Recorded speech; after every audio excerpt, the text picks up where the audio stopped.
unmistakable marks, by which you may know wheresoever you go, the warranted genuine Snarks. Let us take them in order.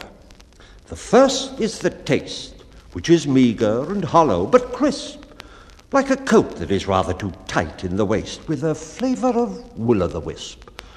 Its habit of getting up late, you'll agree that it carries too far when I say that it frequently breakfasts at 5 o'clock tea and dines on the following day. The third is its slowness in taking a jest. Should you happen to venture on one, it will sigh like a thing that is deeply distressed, and it always looks grave at a pun.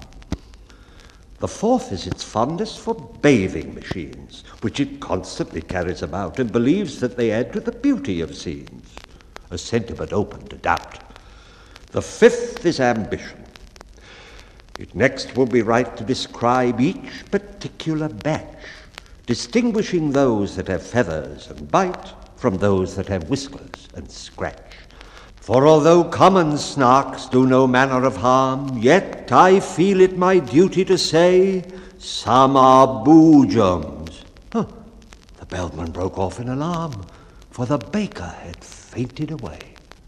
They roused him with muffins, they roused him with ice, they roused him with mustard and cress, they roused him with jam and judicious advice, they set him conundrums to guess. When at length he sat up and was able to speak, his sad story he offered to tell, and the bellman cried, "Silence, not even a shriek," and excitedly tinkled his bell.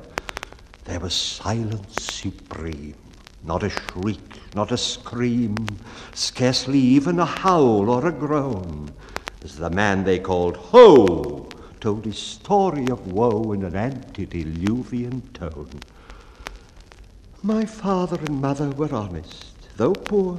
"Skip all that," cried the bellman in haste. "If it once becomes dark, there's no chance of a Snark. We've hardly a minute to waste."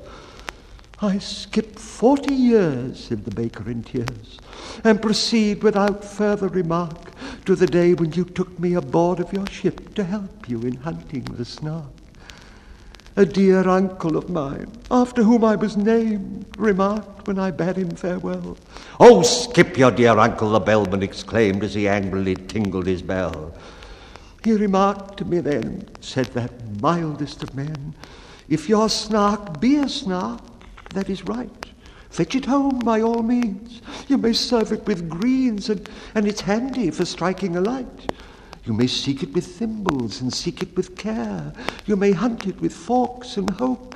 You may threaten its life with a railway share. You may charm it with smiles and soap." "That's exactly the method," the bellman, bold in a hasty parenthesis, cried. "That's exactly the way I have always been told that the capture of Snark should be tried." "But oh, beamish nephew, beware of the day if your Snark be a boojum. For then you will softly and suddenly vanish away and never be met with again. It is this that oppresses my soul when I think of my uncle's last words, and my heart is like nothing so much as a bowl brimming over with quivering curds. It is this. "We have heard that before," the bellman indignantly said, and the baker replied, "Let me say it once more. It is this that I dread. I engage with the Snark every night after dark in a dreamy, delirious fight. I serve it with greens in those shadowy scenes, and I use it for striking a light. But if ever I meet with a boojum, that day in a moment of this I am sure, I shall softly and suddenly vanish away, and the notion I cannot endure." The bellman looked uffish and wrinkled his brow. "If only you'd spoken before. It's excessively awkward to mention it now with the Snark, so to speak, at the door.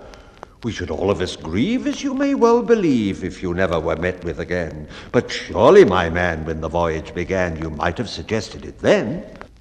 "I said it in Hebrew. I said it in Dutch. I said it in German and Greek.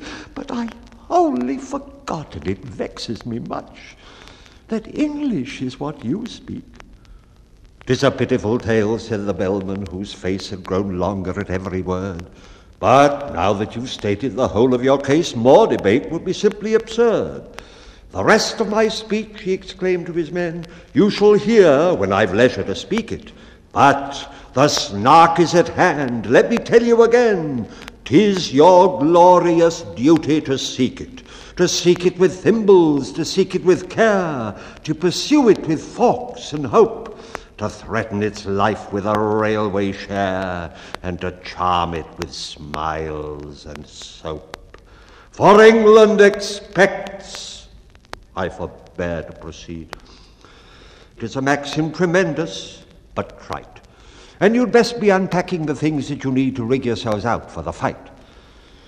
Then the banker endorsed a blank cheque, which he crossed and changed his loose silver for notes, and the baker with care combed his whiskers and hair and shook the dust out of his coats.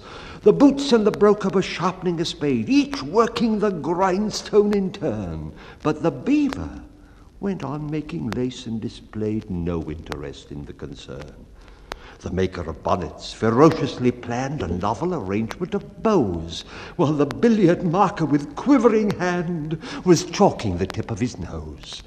But the butcher turned nervous and dressed himself fine with yellow kid gloves and a ruff, said he felt it exactly like going to dine, which the bellman declared was all stuff. The beaver went simply galumphing about at seeing the butcher so shy, and even the baker, though stupid and stout, made an effort to wink with one eye. "Be a man," cried the bellman in wrath as